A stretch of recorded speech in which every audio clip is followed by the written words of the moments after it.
you can even watch back. Giving players all the props or put them on blast. We don't give no hot takes, only talk facts. We're giving all our devotion, riding high on this wave of emotion.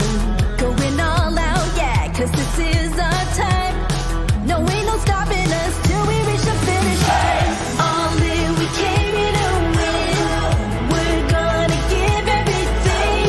S-I-C-K on the run. S-I-C-K, sick. On fire, we're ready to fight. We'll bring the house down tonight.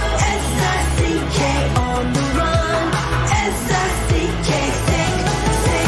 Play it on the car ride, play it when you lounge. X and O, you know that we can hold it down. Shout out to my man Sammy, got it off the ground. And to all the listeners tuned in right now, got debates, analysis, and speculation. This is sports talk for the new generation. You know where to find us, got a reputation. Sick podcast, your #1 sports destination. Giving all our devotion, riding high on this wave of emotion. Going all out, yeah, cause this is our time. No, ain't no stopping us till we reach the finish line. All in, we came here to win. We're gonna give everything. S-I-C-K on the run. S-I-C-K, sick. On fire, we're ready to fight. We'll bring the house down tonight. S-I-C-K on the run. S-I-C-K, sick.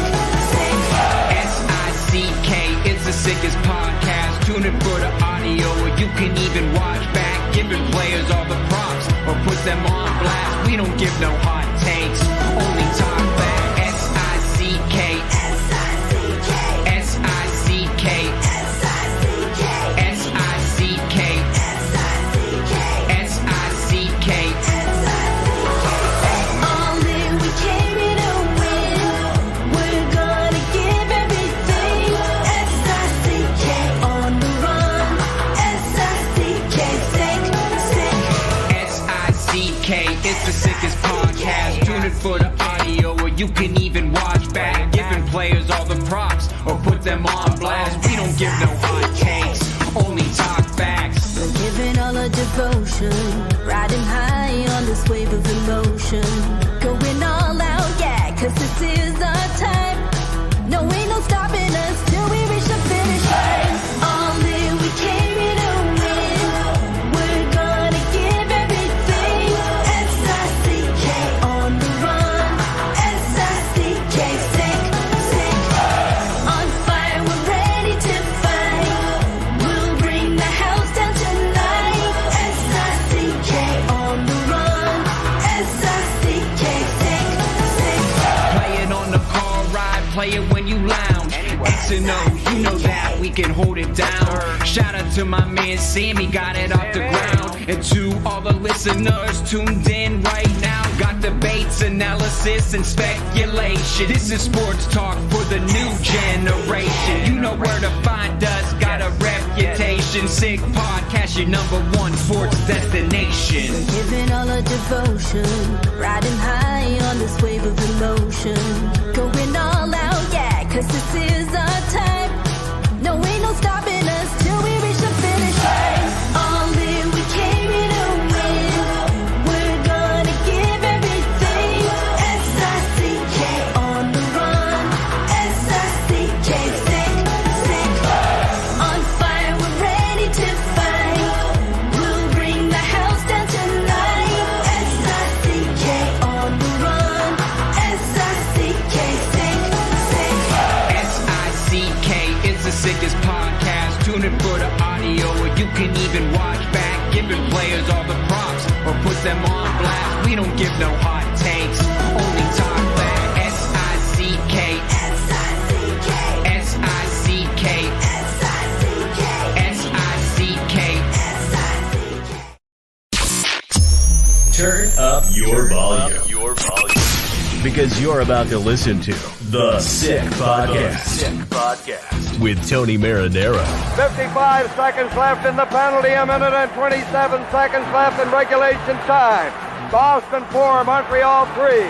Lafleur coming out rather gingerly on the right side. He gives it into Lemaire, back to Lafleur. The sickest Montreal Canadiens podcast. You're in the ball! Sports entertainment like no other. Rejoint, on lui fait perdre la rondelle, une passe devant.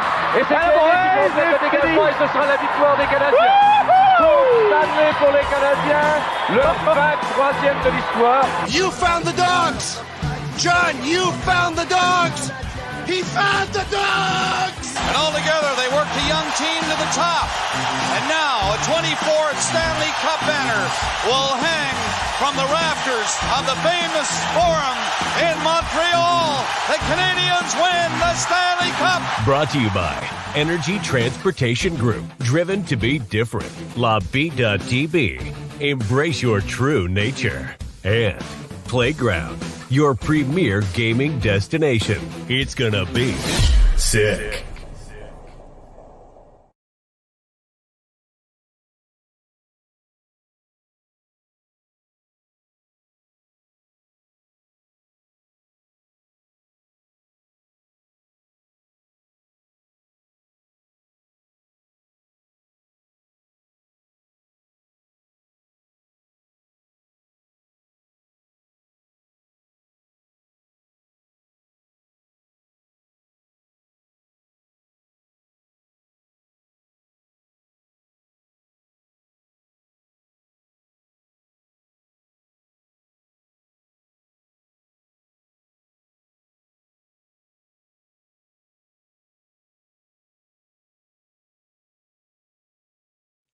There we go. That's for whatever reason I was muted.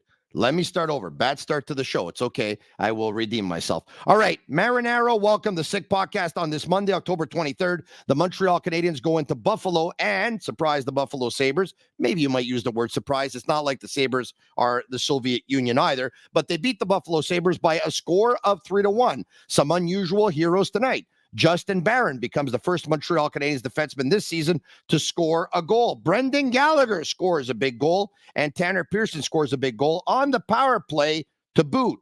Barron, Gallagher, and Pearson. Jake Allen stops 36 of 37. The Canadiens outshot 37-27, but it didn't matter because where it matters is on the score sheet and on the scoreboard. And once again, the Canadiens win. I know it's very early on in the season, but it seems like Jake Allen has reestablished himself as the number one goaltender for Marty St. Louis club this early on in the season. And when asked at the end of the game by when Marty St. Louis was asked at the end of the game who was going to be his starting goaltender tomorrow night, he said, well, no decision taken just yet. There's so much to talk about. Without further ado, he's usually a collaborators on Wednesday night, but I'm going to tell you what's going on here. Eric Engels is usually a collaborator on Monday nights, but obviously Eric's in Buffalo. He has to work the game. So I said, okay, let's try and get Eric on Wednesday. And so I asked Craig Button if he could be on tonight. TSN, Director of Scouting, Analyst, and Scout. Craig Button, how are you? I am good, Tony. I'm really, really well. A little bit of snow out in the western part of Canada today, which really signals. Oh yeah, it signals winter. But we're into the middle of the second week of the NHL, so it's exciting now and it's great. Wow. Well, I'm not in Western Canada. I'm in Eastern Canada, but I had my appointment to change my tires and put on my winter tires on November 1st. And I said to my wife, it's way too early. So my wife changed the appointment to November 15th. The reason why I'm saying this story, I hope it's going to start snowing after November 15th here in Montreal, because if it snows around November 1st and I told my wife to change the appointment, I'm going to hear it from her, Craig. You know what? If you asked her to change the appointment, that's on you. Yeah. And just as long as she has her winter tires on, don't be changing appointments for her not to have her winter tires. You're right about that. Hey, let's talk about the hockey game. Jake Allen tonight was on fire to the point where I saw the smoke here in my podcast studio. Look at that. Hey, look at this. Look at this. He was on fire. Look at that. There's the smoke. All right. He was outplayed by Samuel Montembeault a year ago, but we got the feeling from Marty St. Louis that St. Louis wasn't ready to say that Montembeault was the number one. And clearly it doesn't look like Jake Allen is ready to give Samuel Montembeault that billing as the number one goaltender on the team. So my question to you is, if you're a team that was looking for a goalie and you saw Jake Allen play the way he's played thus far this season, especially the last two games on Saturday night versus Washington and tonight in Buffalo, are you interested? Absolutely. You know, it's interesting. We didn't talk about anything before we got on the air here, and that's exactly my thought. I'm watching Jake Allen tonight, and I'm thinking, like, if you're a team and you're looking to upgrade your goaltender, there's a number of teams that should be looking to upgrade your goaltender. Jake's on an excellent contract, and his performance is solid. And even though Samuel, took over and, really played, significant number one minutes last year, that doesn't take away. I mean, Jake had some injuries, but to me, when you're looking at when you're looking around the league and you're trying to upgrade a position, there's no way, in my view, you can't be looking to Montreal, looking at Jake Allen. There's no way. And there's real value. And you've heard this from Jeff Gorton and from Kent Hughes. They want to make sure that they get value in their contracts, as the team grows. Well, I think that you could get something really, really significant in return for Jake Allen. And if they believe in Caden Primo, and they haven't put him on waivers, they haven't sent him down because they have a fear that they might lose him. Well, you watch Jake Allen and you understand what his value is around the league. I think Kent Hughes knows that, and there should be a lot of high value for Jake Allen around the league. Again, if you're looking to upgrade, you don't have to look very far to try to consider where you could do exactly that. Craig, very interesting comments coming from you out of Western Canada tonight, and I'm going to tell you why. Because here in Montreal, in regards to Jake Allen's salary and in regards to Jake Allen's value on the marketplace, most seem to believe, and the rhetoric is that Jake Allen makes way too much money at this stage of his career. And yeah, you would think the Montreal Canadiens would love to trade him so that they can go forward with younger goalies, but they're probably not going to get anything in return. You join me tonight on the Sick Podcast, and you say you think Jake Allen's contract is a good one. You think the value is very good, and you think that Jake Allen could fetch something in return. His cap hit is $3.85 million this season and next season. He's 33 years old. So tell me, Craig, which teams do you think could use a Jake Allen in goal? And when you talk about value, what do you think his value is?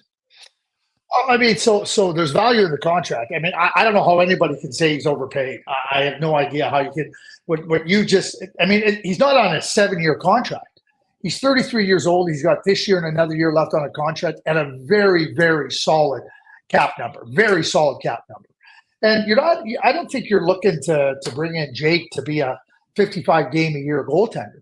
But how about the team they played tonight? Devin Levi, Montreal native, he's out a little bit. I think Devin would benefit by going and playing in the American Hockey League. Go and refine your game down there. The Buffalo Sabres are in a different place right now, and with respect to what their ambitions are. Their ambitions with their team are to be in the playoffs. And I think it's really tough to do with Devin Levi right now. Devin's trying to learn his craft. He's trying to find his technique. UPL, another really good goaltender in the system for the Buffalo Sabres. Again, your team is at a different point than these two goaltenders, I think, are ready to give to you. So so you're going to just throw up the white flag and say, oh, by the way, this year doesn't matter? I think that would be a big mistake for the Buffalo Sabres, because I think with a Jake Allen in their net that they have a much better chance to qualify for the playoffs than without a Jake Allen in the net. And you look at where they're at, and you look at where their team is at with respect to lots of prospects. All those prospects are not going to play for the Buffalo Sabres. So, you look at it, you get a goaltender for this year and for next year. You make the playoffs in Buffalo. It gives your younger goaltenders a chance to learn their craft, so to speak. And even if they're ready to play next year, you still have Jake Allen to be a mentor there. To me, I see no downside. So I could throw out, well, you know what? You get a really good prospect. Do they need a forward? Do they need a defenseman?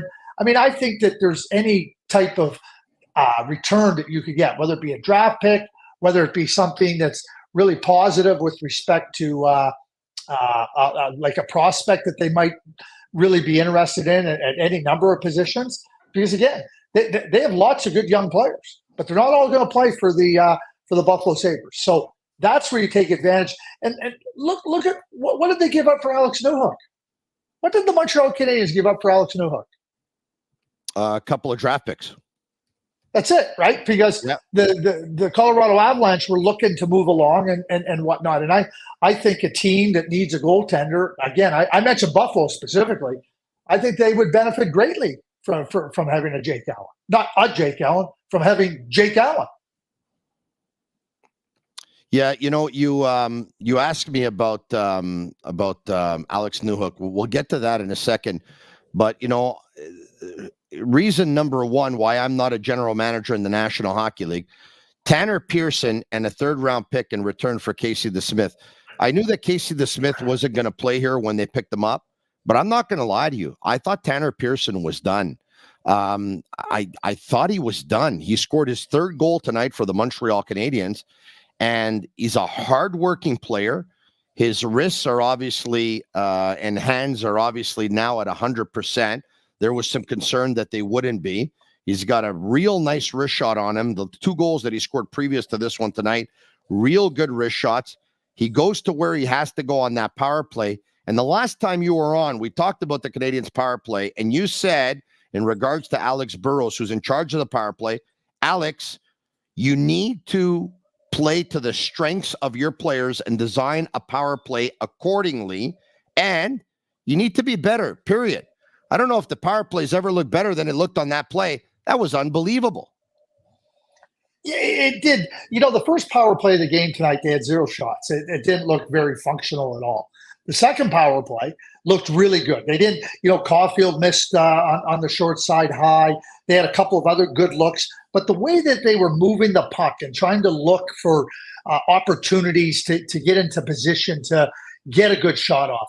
I thought, they got rewarded on the third goal. It was a really nice play. But I thought over the course of the game that the power play looked solid. Entries into the zone, retrieving pucks, making plays in the offensive zone, moving it around. You're trying to get your opponent. You're trying to break down your opponent. And I thought Montreal, they got rewarded with it on the third goal on a real nice quick touch pass by Gallagher right up to Pearson. Timing and all that was really good. But when you got a power play and you got an opponent, you got to understand what your opponent's trying to do to you, and then you got to try to take advantage of some of the things they're doing. I thought Montreal did a good job of that in this game versus Buffalo. Now they got to build on it, and you think about not what they don't have, but what they do have, and then try to maximize it. There was some encouraging signs. All right. And speaking of encouraging signs, Brendan Gallagher, his skating style, trying to get from point A to point B, it was absolutely laborious in preseason. And the first couple of games into the season, I said, wow, this is going to be a big problem. Here's a player. We know he's got a lot of pride, of course, and we know that he can find a way to score goals. We just wondered whether he had any gas left in the tank. Well, clearly he's got something left, because it's a couple of games now where Brendan Gallagher showed promise. Like tonight, he was very good. Not just the goal, not just the assist, but, the work ethic and getting to that net, getting to those traffic areas. And it seems like he and Pearson feed off each other. And along with Monahan, they lacked chemistry early on. They got it now, Craig. One of the things, and I'm going to preface my discussion and talk about Brendan Gallagher with this. Once a player signs his contract is what it is. There's nothing you can do about it. Yeah, you can bemoan whether he's got value in it or whatnot. But if you continue to focus in on the contract, you know what? You lose sight of how to get the player to play to his best capabilities at any particular moment in time. Brendan, he's been a Montreal Canadian. He wears the CH proudly on his heart, not on his chest, in his heart. And I think that it's kind of twofold with Brendan and the Montreal Canadiens. accepting him for where he's at now in his career, and Brendan understanding that he's got to do things a little bit differently. Listen, and you watch this player very, very closely. I was very lucky for him to join our team in Dallas. Mm-hmm. Guy Carbonneau was a premier two-way center in the National Hockey. Premier. But then his game changed. And his game even changed into 93 when the Canadiens last won the Stanley Cup. And then when he came to our team in Dallas, I mean, he was still smart, but he had to change his game a little bit. The coaches had to accept that his game was a little bit different. But his influence on our team in Dallas, and certainly his influence on the Montreal Canadiens as time went on, certainly carried forth. It carried forth in a significant. And I think that's where Brendan has to find his way. You know, Mike Keane was a different player with us in 1999 than he was with the Canadiens in 93. But understanding that your game has changed a little bit, and that becomes really important for a player. And then now the player executing to that level. If we're going to expect Brendan Gallagher to race up and down the ice and get into every single battle now, where I don't think that's realistic. And I don't think Brendan should have to do that. But tonight's game was a great example of Brendan's energy, his enthusiasm, his level of competitiveness. The first goal, he tracks that puck all the way back into the neutral zone, creates a turnover. And then the puck goes back into the Buffalo zone. He creates another turnover in the corner. He doesn't get an assist on the play. But little plays that don't even get noticed, coming back to the neutral zone, because Brendan's not going to give up on plays. The goal he scores. He's not standing around watching. It ends up being the winning goal. He's not watching. He's going right to that net. Boom, bangs it in. And then we saw what he did on the touch pass to Tanner Pearson for the third goal. But to me, you know, Brendan's going to have to accept playing a little bit lower in the lineup and not getting as many minutes. But I think he can still be a solid influence on the Montreal Canadiens, on the ice, off the ice for this young group of players. You're right about that. And he only got 11 minutes and 14 seconds was his time on ice tonight. But I actually think that in his case, less is more. And the less he gets, I think he can go more at 100% getting 11 minutes, because if he ends up going up to 15 minutes, I think he can probably give you about 75% of himself. So I think it's a good move in that regard. And what's impressive about him going to the net and jamming that puck home is that it's the story of his career, right? He's battling for positioning in front of that net with a bigger guy, much bigger guy like Alex Tuch. And when all is said and done, the puck ends up in the net. Gallagher, face first on the ice, gets up and starts cheering. He just scored what turned out to be the game-winning goal for the Montreal Canadiens. The hands on the pass surprised me as well. So a very big game by him. I also thought a big game for David Savard. You know, the Canadiens were killing a penalty, Craig, and David Savard sacrificed his body on a couple of occasions by blocking some big shots. On one occasion, he lost his stick. Jake Evans looks over. He gives him the stick, says, "You're the D. You're going to need the stick more than I will." And then the second shot comes, goes off of his ankle or off of his skate, ends up losing his skate blade, tries to get up, realizes I lost my blade, stays on the ice, but is still using his stick to try and block off passes if need be. David Savard was a monster tonight for the Montreal Canadiens. He was. I mean, in that sequence you talk about, I mean, you know, he understands. He goes to press on his skate. He goes, "Oh, I don't have a skate blade." Right? He realized. So what does he do? He just settles in and goes, "Okay, what can I do now?" Right? I can, you know, getting off the ice is really hard with only one skate blade. He just understood. Okay, I can use my stick to make sure that I can deflect passes. I can get my body in position to block a shot. And I'm going to go like you talk about Tanner Pearson. Tanner Pearson's won a Stanley Cup. David Savard's won a Stanley Cup. Jake Allen's won a Stanley Cup. You know, if winning was easy, everybody would do it, Tony. And winning isn't easy. It's really, really hard. And when you have more players around that can just show you the way, and you know, it's a Monday night in Buffalo, Tony. It's a Monday night in Buffalo on October the 23rd, right? And you're watching David Savard giving you everything he's got to try to win a game. Tanner Pearson coming back from the and for me, I think Tanner had to leave Vancouver. He had lost faith in the Vancouver Canucks, and rightfully so, the way they treated his injury last year. And then you watch Jake Allen perform like he did. You watch Gallagher give everything he's got. I think that, what are younger players going to see? Younger players are going to see, this is what it takes. This is what we have to do. This is how we're going to have to play. And I think that becomes really important. And David Savard is big. He's heavy.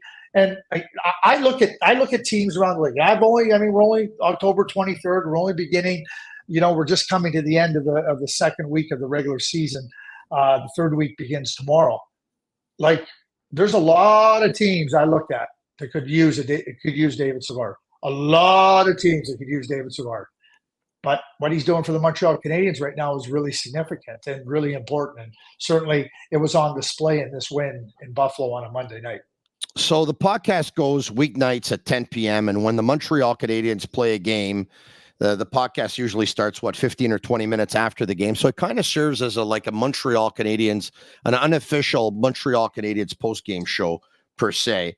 Having said that, I have to ask you just one question on the Buffalo Sabres.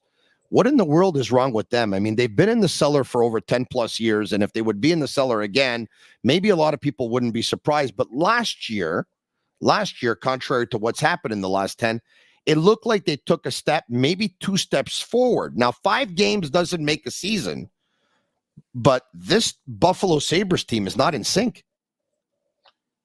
I think you nailed it. They don't look like they're in sync. They're 3-3 after 6 games, all 6 at home. They're going on the road. I think all 6 at home. They're going on the road. They've got to go to Ottawa for the game Tuesday night. And Ottawa is a team that's competing for one of those playoff spots in the Eastern Conference. And I look at their blue line. I'll give you an example. Mm-hmm. So they bring in Eric Johnson. Okay, I like Eric Johnson. Somebody that's a real big time competitor. So they have Eric Johnson playing the right side with Connor Clifton, another right shot defenseman, playing on the left side. Then they have Matthias Samuelsson, a left shot defenseman, playing, and Rasmus Dahlin's a left shot playing the right side. Like what are they doing? And then you got Yoki Harhu playing with Owen Power. I'm looking at their blue line pairs, and listen, Donnie Granato is a good friend of mine. I don't get it. I don't get what they're doing with their blue line pairs. Right there, it looks out of sync. Then I'm watching them, and their penalty killing has been pretty good.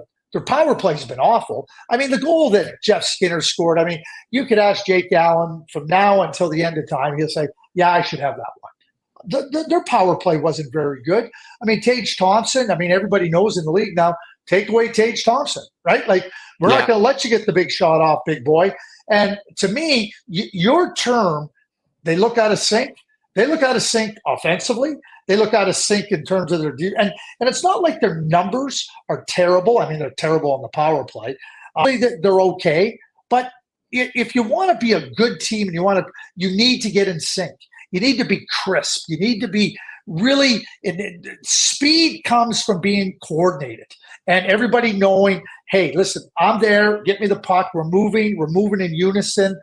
Sync is the word you used. I don't see it. I see a scattered approach. I see an approach that's like frenzied. Okay, we'll get the puck. Okay, get it here. We'll do this. And they don't look organized. And good teams always look organized. Teams that aren't firing on all cylinders or functioning look disorganized. And that's what I see in the Buffalo Sabres.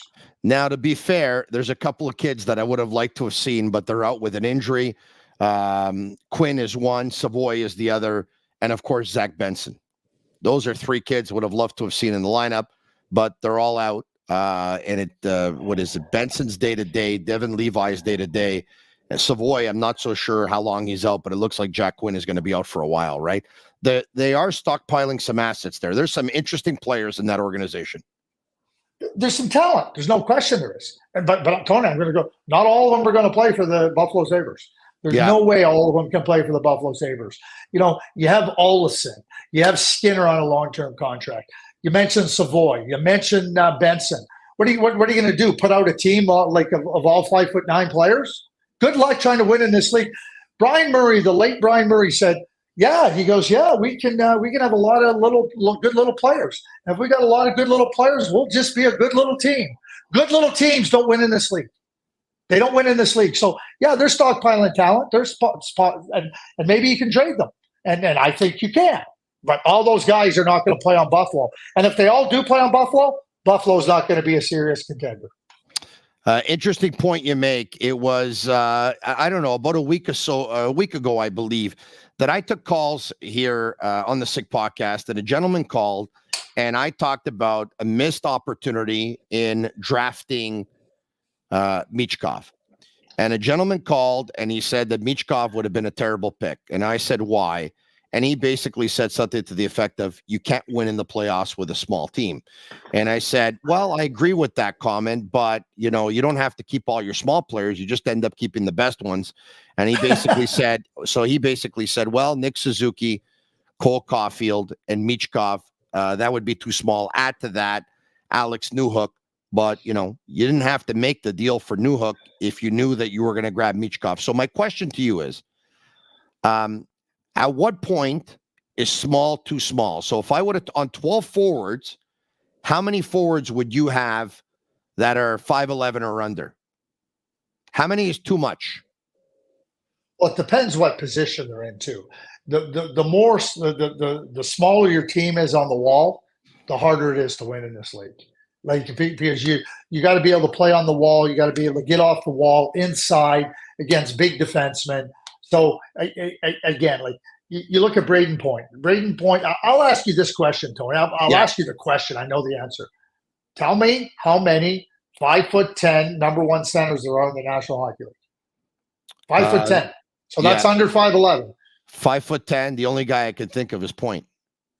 Well, guess what? You're right. He's the only one. So he's a superstar. We can go back in time. The very good small players always had a place in the game. Always had a place in the game. I don't care if your name is Henri Richard or Yvan Cournoyer, Mats Naslund. They were all excellent players. It's not about the top players, but you cannot go in against teams with big defensemen and big wingers on the wall and expect to have it's too tight. The space is limited. The opportunity to grind through that becomes harder and harder. And that's just the reality of where the NHL is at. That doesn't mean that when I say, listen, Matty Savoy, Zach Benson, Victor Olofsson, Jack Quinn, Peyton Krebs, they're good players. Casey Middlestat. You just can't have them. Yeah, you can't have them all on your team. You can't. There's just no way you can have them all on your team. And yeah, you're right. In my view, there's ample example. So I don't think Nick Suzuki. I mean, Nick Suzuki to me isn't small. You know, he's such a good player. Cole Caulfield's small. He's elite. Cole Caulfield's going to play, and he's always going to be. But how many can you? And like you and I talked about this about Michkov. If you want Michkov, just understand this is what he brings to the team, and you're going to have to build out in other areas. Our conversation on Michkov was don't pass on him because of all the stupid speculation surrounding him. Pass on him because you go, we're going to draft David Reinbacher because we believe that this player is really going to be strong and help us. And I always say that, celebrate it. You know, I got asked the question again today. Well, should the Canadiens drafted Logan Cooley? I said, why? Why? Like, you're going to go back now down in time? Logan Cooley's a very talented player, but Slafkovsky is going to add things that are really, really important to a team. And so when you draft players, I think it's really important to understand what you're getting. Don't over-project them, and then go from there. But there's no way you can have a team full of smaller players. I use the Brian Murray line. There's no way. You cannot win when it counts with too many small players. You can't. You know, somebody mentioned Jack Hughes. Jack Hughes is 5'11", folks. All right, just so you know. So Craig's question was, name me centermen that are 5'10" or less. Jack Hughes is 5'11". We know he's special, folks. We know that. All right, 5 games in, Sean Monahan, who had 17 points in 27 games last year, has 5 points in 5 games. When the Canadiens acquired him last year, and a first-round pick, a lot of people said if he has a great first 4 or 5 months of the season, they'll trade him at the deadline, and then they'll end up getting another first-round pick for him. Unfortunately, Monahan went down with several injuries and missed the remainder of the season. They couldn't trade him. So in the offseason, there was a decision to be made. Monahan's trying to get a long-term deal somewhere else. He can't get it. He's been too injury-prone over the past couple of years. So the Canadiens probably sat him down and said, listen, Sean, last year worked out great. You had 17 points in 25 games. You did extremely well. If you didn't get hurt, you were going to get a bunch of points. We're going to be able to trade you, and you would have got yourself a long-term deal with another team. So why don't we try to do this again? Let's cross our fingers and hope you're going to be healthy this year. So they did. 5 games in, 5 points for Sean Monahan. If he stays injury-free, what could his value be on the marketplace? And off the top of your head, and I know I'm putting you on the spot here, is there a team that you look at and say, you know what? You need depth at the center ice position to win a Stanley Cup. He could be a great third-line centerman for another team. He could be the missing piece to the puzzle. What is his value? And is there a team that you think he'd be a great fit on? Well, number one is an expiring contract. So, with everybody tight to the cap, that has value in and of itself.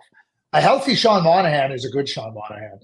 Sean had the surgeries and got himself into a really good place prior to coming to Montreal. And then he had the bad, and then it just was unfortunate what happened to him last year.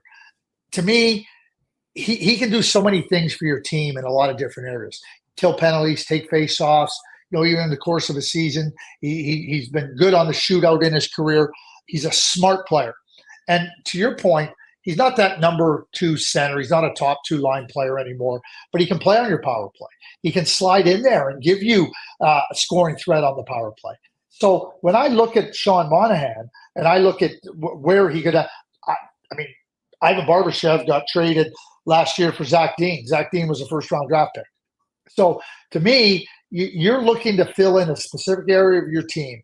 And if Sean Monahan is healthy, Sean Monahan, I believe, can fetch a first-round draft pick or potentially a prospect that is a first-round, that was a first-round draft pick, like Zach Dean.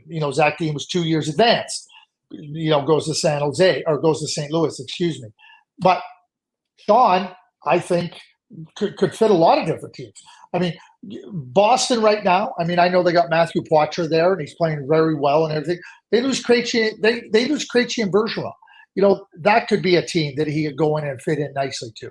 I look at it, I don't want to say Toronto, but when I say I don't want to say Toronto doesn't have a third-line center right now.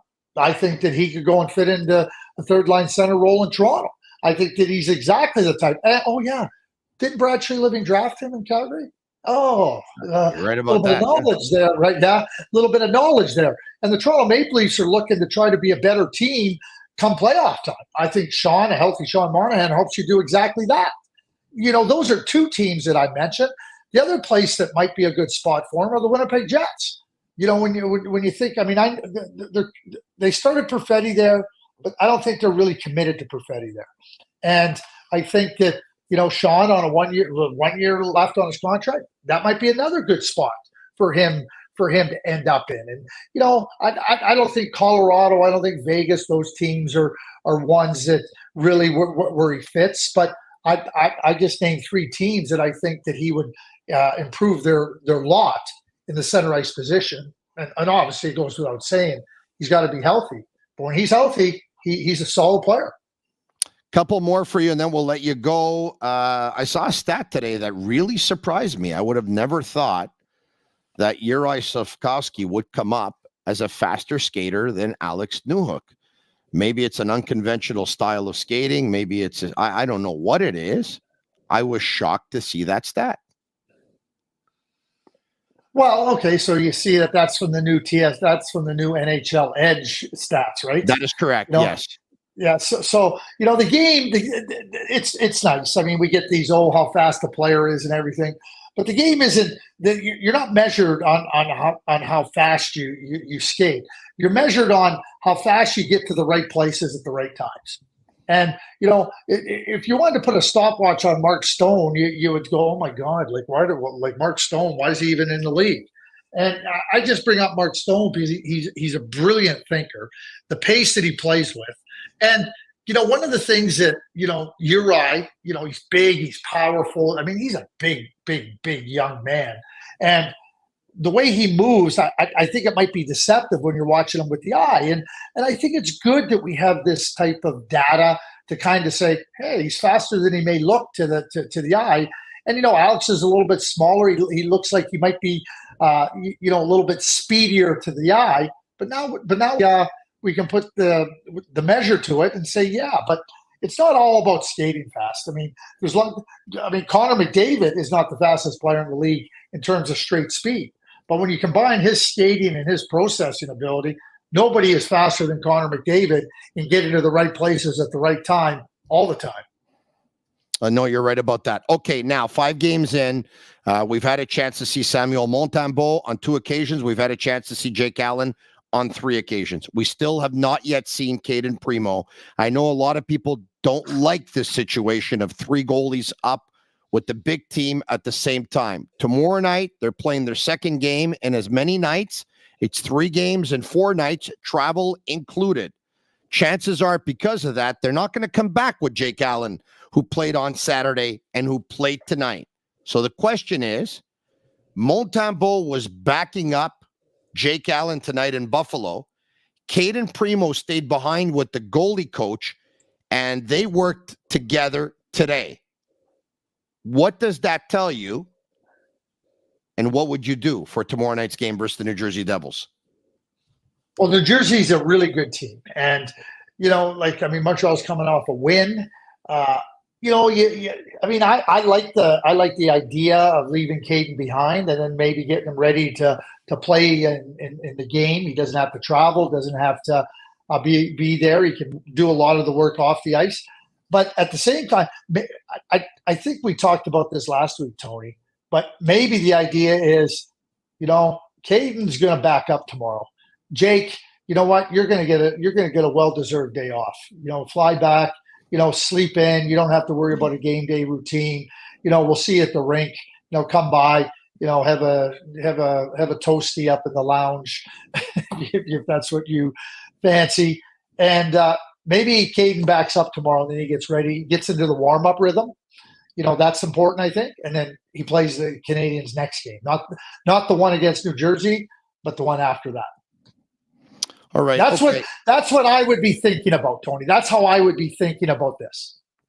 Yeah. I had a chance. I got a note. I looked up something, and somebody wrote something here in ending, and I believe they are right. Yes, as a matter of fact, they are. It was, and I would have got this completely wrong, by the way. Okay. So you ready for this? Yeah. Sean Monahan was drafted in 2013. The Flames general manager from 2010 to December 2013 was actually Jay Feaster.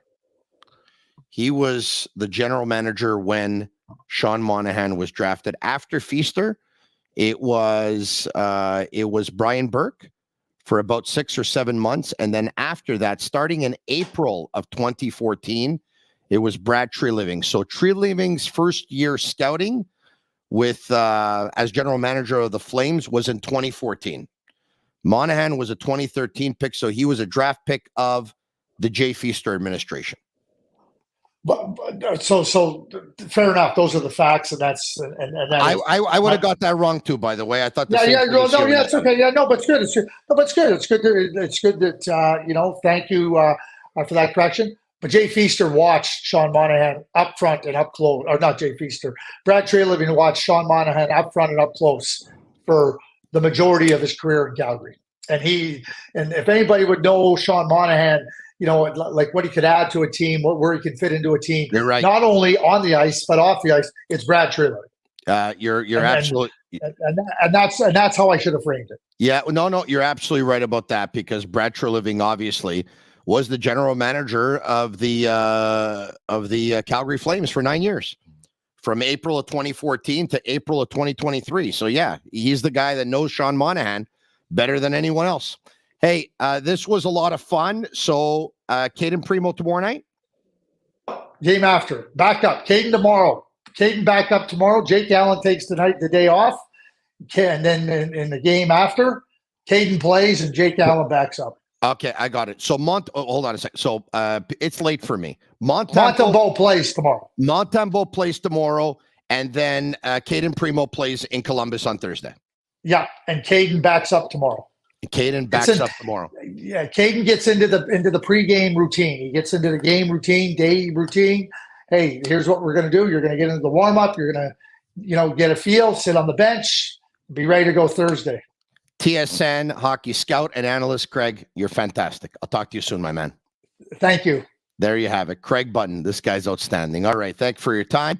And we get to your phone calls at 1-888-585-7425. 1-888-585-7425. We open up the phone lines. Montreal Canadiens fans, you wanted to call in? Here's your opportunity to call in. Sammy, Agnello, and Juliana at Master Control. Let's get to these calls.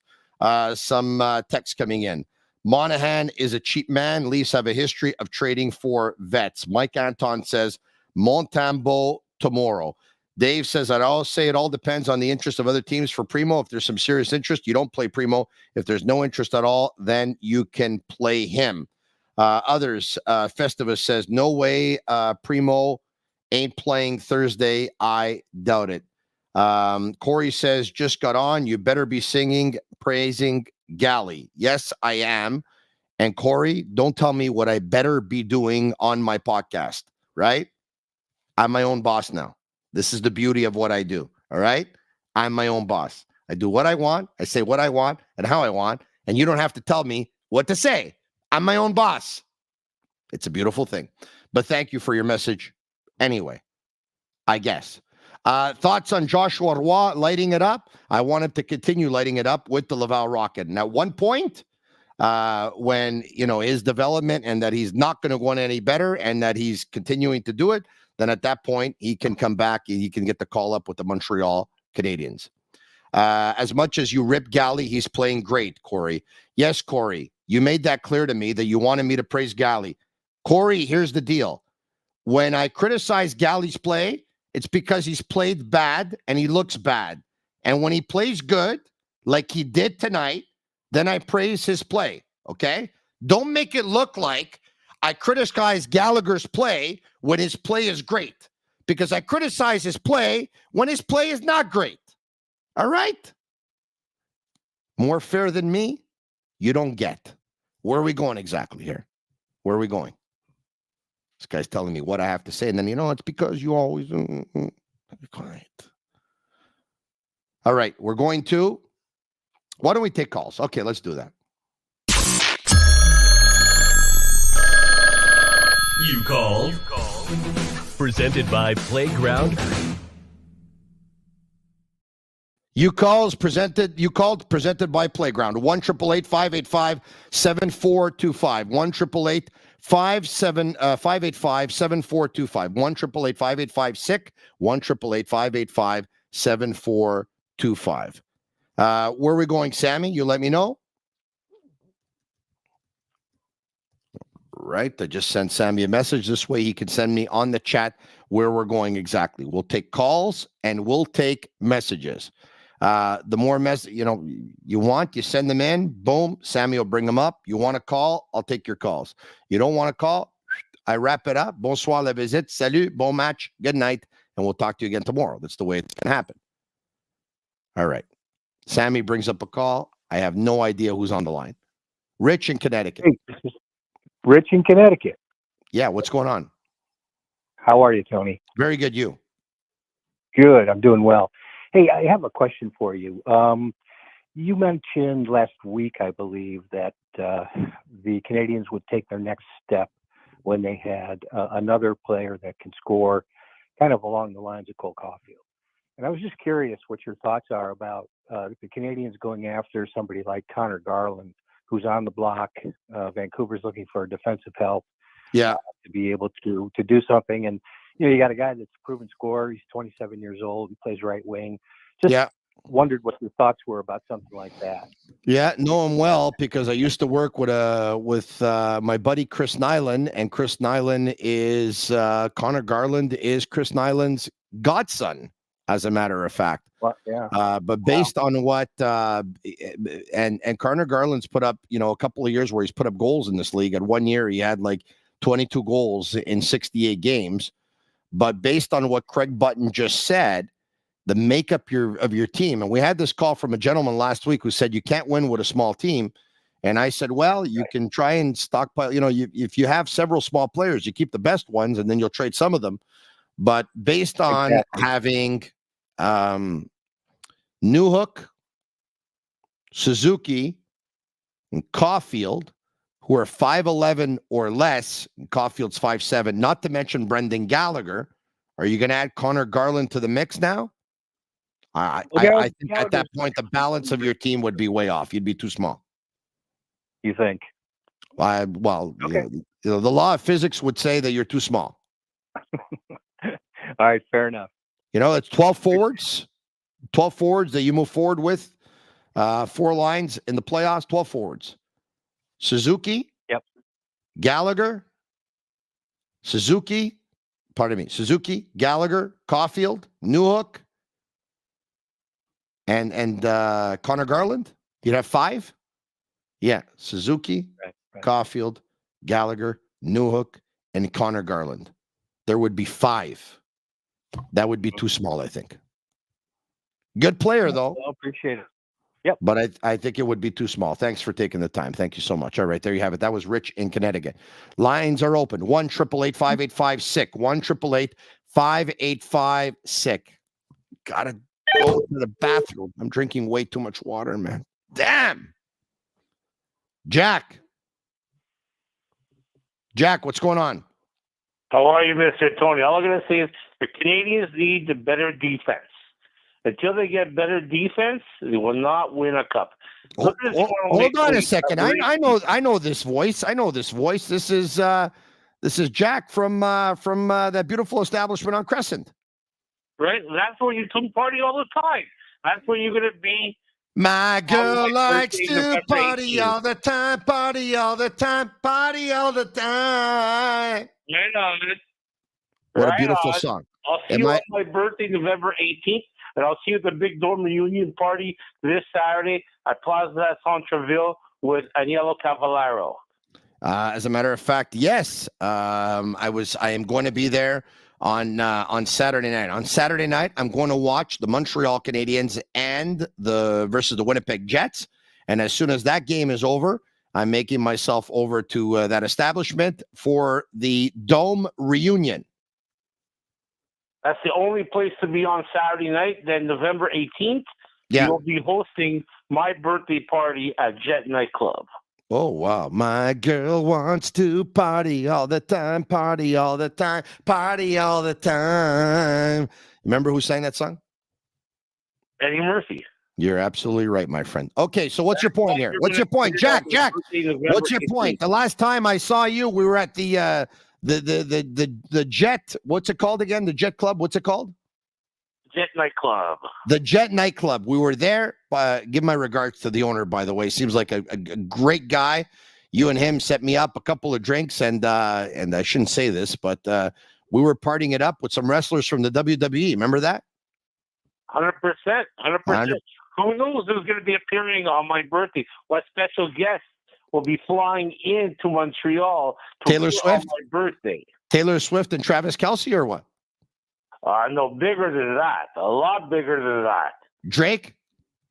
I guess we're going to find out that night. We'll find out. I'll see you on Saturday night. You and I will talk. Jack, formerly from the Dome now. I'll be there at 9:30, 10 o'clock at Plaza Centreville waiting for you. All right, okay. Plaza Centreville is the place to be on Saturday night. There you have it, Jack from the Jet Nightclub. Back to the phone lines we go at 1-888-585-SICK, 1-888-585-7425. Where are we going exactly? Sammy at Master Control. Bring up the calls. Let's go. We want to take hundreds and hundreds of phone calls. We want to be your place after every Montreal Canadiens game where you call first. Jay's in Toronto. 857-425. Jay, turn the volume down. What's going on, Jay? Is this Tony? It is. Is this Jay? Yes. Okay. You want to turn down that volume so I don't hear myself twice as good as I sound? Okay, I'm turning it down. Thank you. Jay, turn the volume down. What's going on, Jay? How are you? Very good. Is it down now, the volume? Yes, it is. I still hear it, Jay. I think we got a problem. Toronto, Canada. Yeah, I've heard of it. Hold on. Okay, I'm turning it down. It's down now. Is that better? Yeah, it very much is. Yeah, are you a Montreal Canadiens fan or a Toronto Maple Leafs fan? I'm a bigger fan than you are. And was it too, Mo? I've been to 6 parades, Tony. Who's better than you? Could you make it louder? Because I can't hear him. Yeah, you've been to 6 parades. That doesn't make you a bigger fan than me. It just makes you older than me. That's all. Yeah, I've got this 79 team signed on one sweater. Really? Yes. Well, I have every single autograph of the 1990. I don't have is Scotty Bowman. Well, I have every single autograph of the 1993 team tattooed all over my body. Can you beat that? Well, I've been a Montreal Canadiens lover since I was Jay, do you have the players' names? Jay, do you have the players' names? Harper scored that goal from one end of the ice to the other. Jay, do you have the players' names tattooed on your body? No, not on my body. No. Yeah, neither did I. I was just making that up. I got him on a sweater. Yeah, neither do I. You know, I'm scared of getting a tattoo, to tell you the truth. I met Guy Lafleur 3 times. I met Guy Lafleur more than that. The flower, La Fleur, Le Démon Blanc. I actually met him once when he used to have. That bothers me about the Habs today is they're. Hold on a second. The only thing that bothers me is that you don't make me finish my sentence. I'm sorry. No, you don't have to be sorry. Okay, let's have a conversation, but let's make it 2 ways here. Italiano. Yeah, I know, but you're not giving me a chance to speak. It sounds like you're trying to imitate Tony Marinaro. Doesn't give anyone any time of day or any chance to speak here.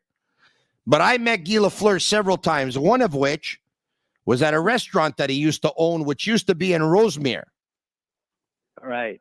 And one of the best times I ever had was hanging out at a restaurant on Sources and Brunswick. Oh, he was there with Larry Robinson. Yeah, I've met Larry Robinson. Their agent and advisor, Donnie Cape, and the Stanley Cup.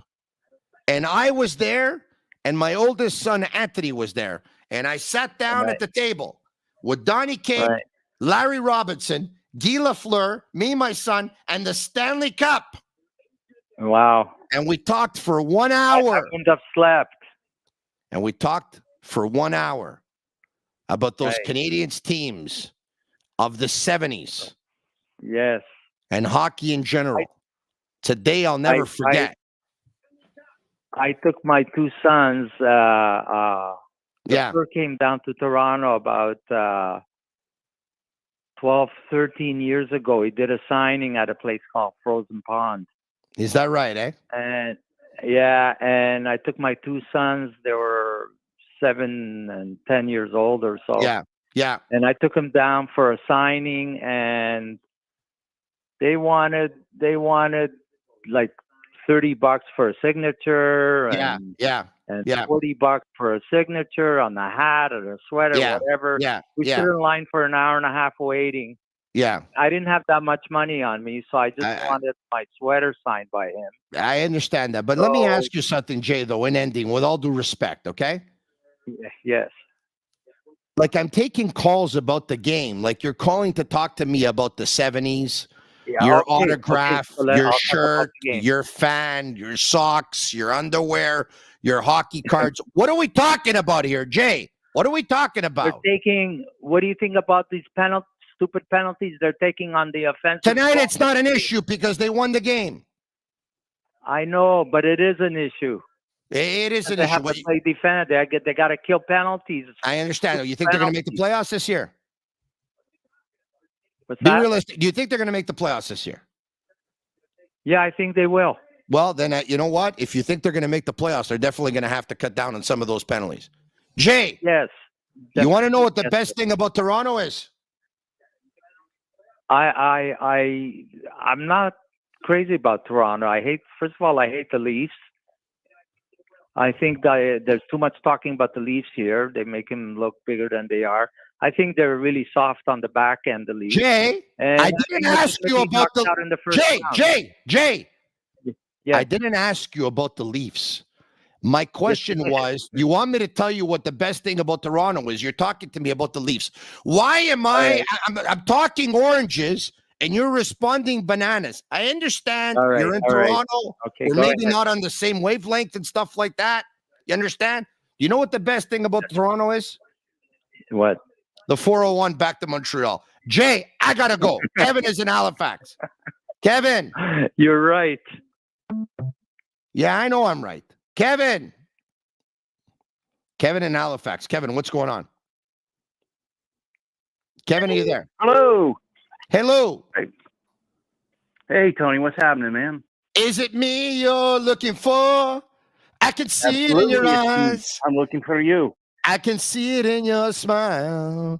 You're all I've ever wanted, and your arms are open wide. Yeah, what's going on? So I was watching the game tonight, obviously. I would hope so, because or else what are we talking about? About their power play, even though I know it's not good. Yeah. And they do that crazy drop pass, and then someone skates up like Suzuki and tries to break in the zone. Yeah. The thing about it is I find they don't have enough speed doing that. So would you pass that off to someone who's quicker, like Newhook perhaps, or Anderson, so they can get in? Because by the time they get to the blue line, the other team has 4 defenders already lined up, and they don't seem to want to chip it in or dump it in to go retrieve it. Perfect. So sometimes when you drop the puck back and you drop it back to someone who's going to gain access into the offensive zone, sometimes it's going to work and sometimes it's not going to work. Based on the players that you have to decipher what is going to be an entry plan. Do you use the drop back pass, or do you dump it in and you go after it? They've decided to use the pass back. Now, Suzuki, when he's the one who has the best puck protection, the best hands, the softest hands in terms of stick handling and holding on to the puck of all players they have in the lineup right now.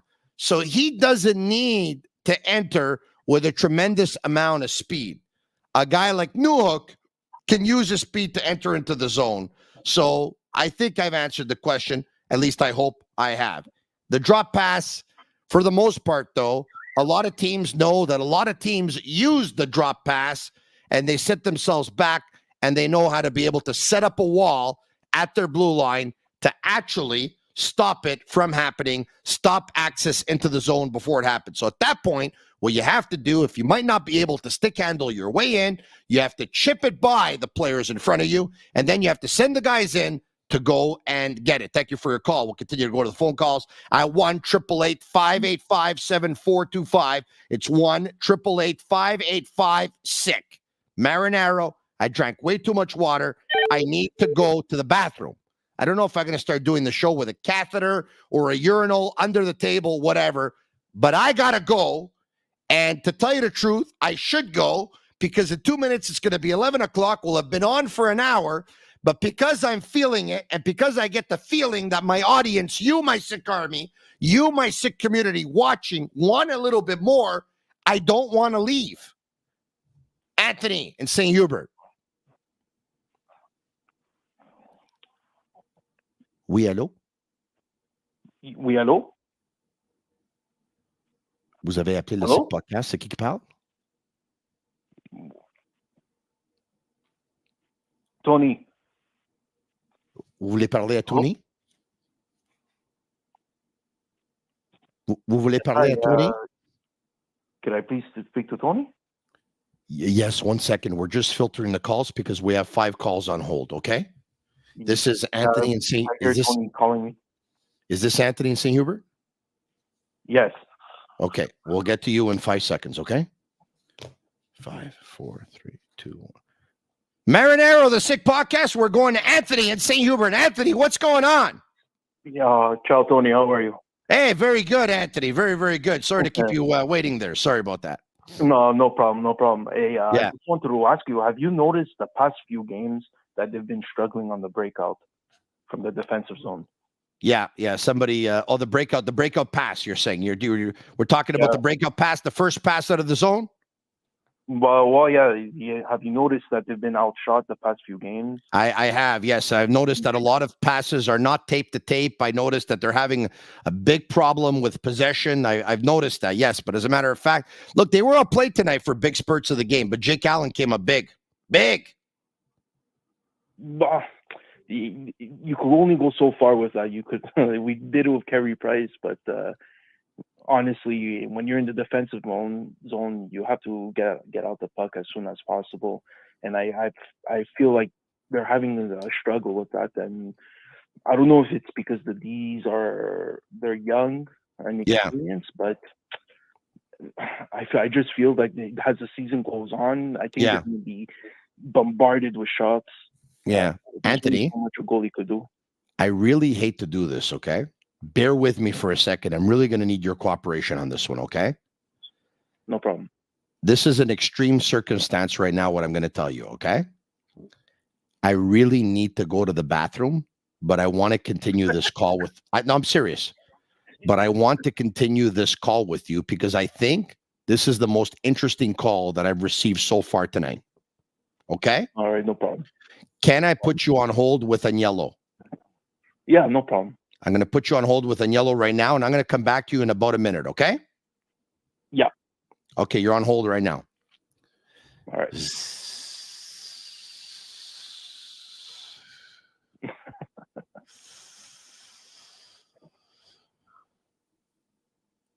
Hi, Anthony. Yes. Yeah, wait, Tony will get back to you in about 40 seconds time. Yeah, no problem. No problem. He just said to go to the bathroom. He'll be back. He pees a lot during the show. It's fine. He's coming back. You ready? It's fine. It's fine. He's coming back. You ready? Yeah. Tony, you back? And we're back with Anthony. Anthony, sorry about that, man. I really had to go. Anthony, you were talking to me about the breakout pass. What else is on your mind, my man? Well, that's about it. Yeah. Besides, I don't feel that Suzuki is a number one center, to be honest, but that's my personal opinion. No? But no. What's a number one centerman for you? Like I said, someone that makes a difference in the game. Someone that makes a difference in the game. Yeah, like someone. If he gets a point per game this year, is that a difference maker to you? A very good number two center, but yeah, we need that superstar center. You don't need a superstar center. You don't need a super. Austin Matthews a superstar center? Of course. Of course. How many points did he pick up last year? It doesn't matter what he did last year. It's what the other years he did also. You're right about that. Okay, so let's go through those other years. Are you ready? Yeah, sure. 69 points, 63 points, 73 points, 80 points, 66 points, 106 points, 85 points. So if we take first year, second year, third year, fourth year, fifth year, sixth year, and seventh year, okay, and average it out, I think it'll probably average to, I haven't done the math, by the way. I think it'll probably average to, an 82-point season. There have been injuries. Yeah, no, I understand. But how many goals has he done? He scores a lot of goals. So if Suzuki picks up a point per game this year, will you give him that label as a number one centerman, or you won't because... Like I said, the season's young. He might turn out to be a number one center. Okay. But I still do feel that we need that superstar center. Okay, is Braden Point the number one centerman? Braden Point? Yeah. Well, Well, please say yes. I mean, if you're going to say that Braden Point's not a number one centerman. He's a very good center. He's a very good center. But He's a number one centerman, Anthony. Anthony. No, I understand. No. But you're not saying yes, though. You're telling me you understand, but you're not saying yes, Anthony. Braden Point's the number one centerman in the National Hockey League, Anthony. So my question to you is, how do you think Nick Suzuki would do if he played on a line with Nikita Kucherov and Steven Stamkos? But that's it. That it doesn't help that. Yeah, I understand. I understand your point. But yeah. Look, it's just my opinion. And no. And listen, a lot of people share your opinion. By the way, a lot of people share your opinion. Yeah, I appreciate taking the time. You were a good call. So much so that I had to leave and go to the bathroom, put you on hold with Agnello, kept you on hold for 1 minute, came back and took your call again. Yeah. That's how good a call you were. You're very welcome. Thank you. Call anytime. Yeah. Call back another time. Yeah. We got 3 more calls. Can we bring up Sammy here? Can we do this or what? Sammy, can we bring you up or what? Sammy, is there any chance that we can bring you up? Sammy and Agnello before we get to the next call. Is there any chance I'm going to say it again? We can't. So now that I have to go to the bathroom for real, now I'm going to end up peeing in my pants because of the way this whole thing is set up. I cannot bring you up. Can you put the video, please, that I have to take a pee break? And I'll be back in like 30 seconds.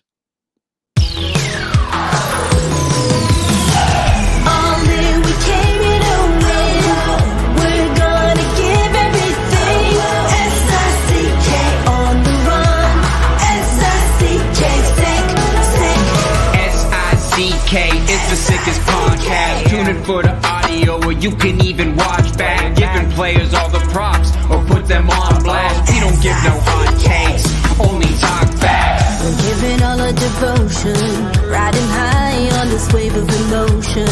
Going all out, yeah, cause this is our time. No, ain't no stopping us till we reach the finish line. All in, we came here to win. We're gonna give everything. On the run, S-I-C-K, sick, on fire, we're ready to fight. We'll bring the house down tonight. S-I-C-K, on the run. I'm back. Oh my God, I feel so much better now. Okay, so here's the deal. I feel so much better now that I think, Sammy, that I could end up going for quite some time tonight. I really can. It's 11:07. Where are we going exactly? Quincy in Montreal. Quincy. Tony. Hey, Quincy, how are you? I'm good, and you? Very good. What's going on? Talk to me, my man. Talk to me. Man, I just want to say, I think the Habs, played a good game today. Yeah. I just want to know, Jake Allen played a good game, 36-37. What you said? Come again? No, yeah. Pardon me? Don't think it's gonna last for a whole year. You don't think it's gonna last the whole year? What they did? Well, I mean, most people would agree with you. Everyone says they're in a rebuild, and that chances are they're not going to make the playoffs this year. So most people would agree with you, Quincy. Exactly. Jake Allen though tonight, huh? 36-37. I mean, if you can stay healthy, and then if Allen can play like that all year, maybe. Yeah. Maybe playoffs. He was like a wall tonight. Umuru. You understand? Umuru, the wall. Exactly. Yeah. But, hey, Gallagher, listen. Gallagher's got something in the tank. I didn't think he had much left in the tank. I thought he was running on empty, to tell you the truth. But it looks like he's still got a good $20 left in that tank, my friend. How far that $20 in that tank is going to take him before it needs to fill up again, I don't know. But Brendan Gallagher, as they say en français, il a pas dit son dernier mot. Exactly. We're currently having vintage Gallagher now. Yeah. Quincy, where are you calling me from exactly? Montreal. You know what? I feel like I've known you for a long time. You sound like a guy who would be my buddy, and that we would call each other after the first or second period and say, hey, what did you think the first period? You and I are hitting it. Are you feeling this chemistry right now? Of course. I'm feeling the chemistry between you and I. I'm telling you, I'm feeling it. Yeah, me too. Yeah. I think we're gonna catch fire together. But look at that. Whoa, fumo, my friend. El fuego. Yes. What else is on your mind? And I just want to know, like, what are we doing with Primo and Mutombo? Like, I think you know what I agree with. I agree with what I think I agree with what Craig Button said, and that we're not going to see Jake Allen for the next 2 games. Now, Craig Button believes that we're going to see Montembeault tomorrow night, and we're going to see Caden Primo on Thursday night. I don't know if that's the case, but I would be willing to bet that Primo's going to play one of the next 2. Yeah, I think the same thing, see. But as you know, as CJB Hab says via YouTube Live, let's pump the brakes here. Montreal beat Chicago, Washington, and Buffalo. Let's see what happens tomorrow night. The Leafs. They battled the Leafs pretty good. Johnny Junta says, Tony, I saw you in Little Italy this summer. Yes. I was there on weekends this summer, taking my Vespa, meeting at around the 18th Avenue in Notre Dame in Lachine. That was our meeting point, making our way up Notre Dame, all the way through downtown Montreal, into Old Montreal, all the way up Saint Laurent, into Little Italy. Go have a nice espresso or a macchiato. I would actually prefer a cold coffee in the summer at one of those fine bars. Make our way, go have either some pizza, focaccia, arancini, and then finish it off with Joe and Marche Tanya and have some watermelon and some fruit there. Watermelon was usually the fruit of choice. Nice and cold, coming out of the refrigerator. I like all fruit, but on a hot summer day, a watermelon coming out of the fridge, nice and cold. Quincy, there's nothing better than that. Tell that to your friends. And if they say, where did you hear that? Or who told you that? You told them, I told you. And you can also add that you and I, we're friends. Tell them you know me. Tell them you know me. Thank you. Quincy in Montreal. Sounds like a good guy to me. Quincy. Where else are we going here? Agnello and Sammy at Master Control. Where are we going?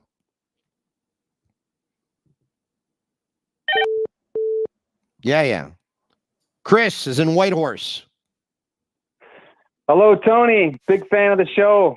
Thank you very much, my buddy, for calling. I need a little more Tony in my life every day, so I started spraying my hair with my own little spray bottle at work, and people think I'm crazy, but they just don't get it. I understand. If you want Tony in your life, you follow me weekdays, 12:40 p.m., BPM Sports Radio, 10-minute radio hit. Weeknights, well, there we go. 5:30 p.m., TVA Sports Television, 10-minute hit. And weeknights, 10 p.m., The Sick Podcast. That's where you can find me. Radio, television, and podcasting. The best of all 3 worlds. Radio, 10 minutes. TV, 10 minutes. Podcasting, at least an hour. So far, we are 73 minutes into The Sick Podcast. Chris, what's going on? Well, I just been following the season. I'm surprised at the win so far, but one thing I noticed is going into the season, a lot of the questions are, will Slafkovsky take the next step? Can Doc be the number 2 or number 1 center? Where will Newhook fall with the team? A lot of young guys, and obviously we still got a long ways to go here. The one thing I keep going back to is will the fan base have the patience for this going forward? And I think the big test for the owners and for management is when they start getting into the territory of almost making the playoffs, being 20 games out with a few points back, and will they stick to their guns? And if it means trading players off and maybe missing the playoffs this season or next, will they succumb to the anxieties of the fan base, or will they hold their guns for the next couple of years and wait for those big draft picks and free agent signings? They're going to stick to their guns. They've already talked about it, Chris, that if they're in a playoff spot and you know what? They're not going to give up prospects or young players on their team to go out and pick up a player that'll put them over the hump this year. They're not going to do that. They're going to stick to their guns. They have a plan, and they're going to execute on that plan accordingly. Gordon and Hughes are going to do that. We're dealing with a couple of businessmen over here. I call them the stockbrokers. You understand? The stockbrokers. Yeah, I think you're right. It seems to be the case. They haven't swayed from that mentality yet, and I'm hoping for the best. I think the fan base seems probably more patient than it has in years after getting close a couple years ago, and previous management. I like some of the things they did, and at times they just went for it when maybe people thought they shouldn't have. But in any case, it seems people are patient and willing to see these young players, take their time and develop properly, Chris, great phone call by you. And I love this message that comes in, this post from Peter August, who says, tonight you saw the importance of having some experienced veterans on the team. Allen, Gallagher, Monahan, Savard, and Pearson. Chris, thanks for taking the time to give me a call. I appreciate it. We'll talk to you soon. All right. Do we take one more phone call or do we end it like this? Sammy and Agnello at Master Control, you tell me what you want me to do. You want me to take that phone call? I will, but be ready to pay me more. Troy and Fredericton. Oh, come on, Tony. One more call. Why not, eh? Yeah. One more call. Why not? What's going on? Listen, buddy, get some fire. I want to see some fire going. Yeah. Now he's No, you want to see fire? You put yourself on fire. Let's go. Bring the fire, and you're going to see the fire. And now there's 2 more calls on hold. We're some kind of proud of Jake Allen down here in Fredericton. Let me tell you, he's a pride and joy of Fredericton, New Brunswick, and I've been defending him all summer long. Online and fans saying that, and he's playing exactly like I figured he would play when we acquired him. Yeah, and if he can stay healthy and the team can stay healthy, I think this team can make the playoffs. I really do. I get a kick out of a lot of experts, writing the Habs off and saying that they don't have any depth, blah, blah, blah. Blah, blah, blah, yeah.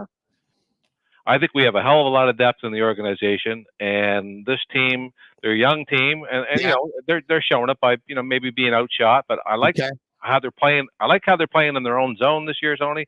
Especially tonight, they're getting that one pass. They're getting that out of the zone. Remember last year, they're always getting caught in their zone, and they're having a hell of a hard time getting that puck out of the zone. So, but you know what? Listen, I appreciate your call and your calling saying that you're getting a kick out of the experts saying that they're not going to make the playoffs this year, and you believe that they will, and this and that. You do realize that if it wasn't for Jake Allen tonight, the Canadiens lose, eh? You realize that, eh? I do. Versus a Buffalo team that's very average and didn't make the playoffs and hasn't made it for a decade. Well, Patrick Waugh, we don't win the Cup in '86 and we don't win it in '93. So I talk about Jake Allen. The team, and these kids are still learning. I hear you. I like the way the chemistry's coming together. Yeah. I talk about Jake Allen. You're talking to me about Patrick Waugh. And listen, fantastic call. We'll talk to you soon. Hey! What do you mean? Cut me off already? What do you want to do? You want to be on for the rest of the show or what? It's 11:18. I want to talk about the game, for crying out loud. Oh, you want to talk about the game? Well, you called. You talked about Jake Allen. You told me where he was born, at what hospital, at what church. The fact that you're proud of him, no problem. Talk to me about the game. You talked to me about the playoffs. You talked to me about the media. You talked to me about the experts. You talked to me about getting a kick out of the situation. Okay, go ahead. Now you want to talk about the game. I like all 4 lines tonight. I thought we had great chemistry. He got upset too. Yeah, a little bit. Yeah, and I'm a little fired up here. Yeah, you're fired up. I'm sick of everybody talking about Monahan and what we can get for this guy. I said that all summer long, and I said this last year. Why is it in Montreal that I think we could build around a guy like Monahan. I really do. And why can't we sign this guy? It all depends on what he wants. Well, so if Monahan puts up 60 points, what do you think he's going to ask you for? This is his chance in his career to cash in. If he puts up 60 points, you want to know how much he's going to ask you for? What? Okay, well, so let's just say this. Okay? Yeah. Suzuki gets 80 points. Caulfield gets 70 points. If Monahan gets 60 or 65, what do you think he's going to ask you for? No clue. He's going to ask you for a long-term deal at $6+ million a year. You ready to give it to him? I don't know. I guess it depends on the cap. I mean, he reminds me of Kirk Muller. The way he goes to the net and his stick and his smarts. Yeah. And to me, you need a guy like that in the dressing room. I really like our mix of youth and veterans. I really do. And, everybody's writing off Gallagher. Yeah, maybe he's not as fast as he used to be, but you don't have to be. As long as you're smart, the way he plays, the way he goes to the net, I didn't write him off. And good for you. You're smarter than me. Well, I'm not saying that, but I am. You don't have to. I am because I wrote him off. You didn't write him off tonight. You're smarter than me. Well, no, people forget the guy had long COVID, and it takes a while to get your wind back. And the same with Pearson. I mean, he had long COVID. Oh, yeah, that's true. There's long COVID, right? There's long COVID. There's short COVID. There's the first COVID, the second COVID, the first vaccine, the third vaccine, the fifth vaccine, long COVID, short. You're right. You're right about it. Now, you're right. I'm playing with you in Fredericton, New Brunswick. I'm playing with you tonight. I know you are. And you get a guy like Pearson, okay? He hadn't played in, a year and a half. You can practice all you want. But you can't get in game shape unless you're playing games, and these guys are proving it. And that's true. Hey, Gallagher and Pearson are two biggest factors last couple of games. So yeah, I say go Habs, go Tony, and I go into every season thinking we can win the cup, and why the hell not? You know that Pearson. I was worried when they picked up Pearson. I said, "What are they picking this guy up for? He can't play anymore." Me too. Got 3 goals. I watched your podcast that night, right? And was the sports therapist for the Vancouver Canucks? Yeah. It sounded like this guy was wrote off, and I thought, holy frig. Yeah. Yeah. But man, this is the Pearson that was a pain in our ass when we played against that guy. And he looks like he's happy to be here. Huh? He looks like he's happy to be here. He is, and he's got great hands. I think I would switch him and Anderson up and up. I like to see Pearson on the first wave, but the chemistry, we have really good chemistry going on that second. And Anderson doesn't have it on the first wave of the power play. I'd like to see Slavkovsky. I like to see Pearson. He has better hands. Yeah. No, I hear you. Okay, I'll talk to you soon. Is that okay, or are you going to get upset that I want to go to the next? They said it's okay with you. Go Habs, go. All right, okay. Troy and Fredericton. Troy sounds like a good guy. All right. Okay, where are we going exactly here? Where are we going? We are going to. I have no idea where we're going. We're going to get to it in a second. It's my opportunity, by the way, to talk to you about one of our partners. The WPT Global October Millions is in full swing at Playground. Day 1 for the $300,000 guaranteed multi-day mega accumulator are scheduled all week, and the $1 million guaranteed main event starts October 26th. Visit playground.ca for details. That's Thursday, and I think there's a pretty good chance that you're going to see me at Playground on Thursday. Victorio is in Villasal. Vito. Yo, Tony, how are you? Very, very good. This is not the Vittorio I know. I only know one Vittorio in Villasal, and you are not the guy. The Vittorio that I know is a plumber. Oh, I know. I don't really meet a lot of Vittorios. Yeah, we call him Vittorio U Plumber, even though U Plumber doesn't really exist in Italian. Yeah. What's going on, Victor? Yeah. I'm good. Enjoyed the game. It was a good defensive performance. I just really want to talk about one guy. No one's really talked about him tonight. No one's talked about him, but you will. No. He had a great game today, Tony. Second game this season, I'm pretty sure. Got a goal. Great defensive performance too. Justin overall. Barrett. Well done. What do you think he can do? Do you think he can elevate himself in the lineup a bit, or do you think that bottom pairing role with Jack-Eye is where he should stay for now? I think at the end of the day, he will be. Can he be a 4 in your lineup one day? Yes. On a consistent basis, I'm not so sure he's either got that ability or that the team can go very far if he's going to be that number 4. The tools are there. He skates well. Yeah, he's got a good pass. He's got some offensive instincts. You saw it tonight. A Jack-Eye shot, by the way, that gave out a juicy rebound by Comrie onto the stick of Justin Barron, and boom, He pots it home. Barron has something. And of course, he's obviously got a big advantage of being a right-handed defenseman because they don't grow on trees, Victor.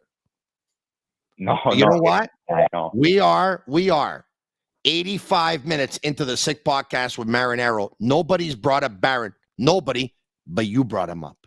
Why? Because you're calling from Villasal. You're calling from Villasal. Were you born and raised in Villasal? Yes.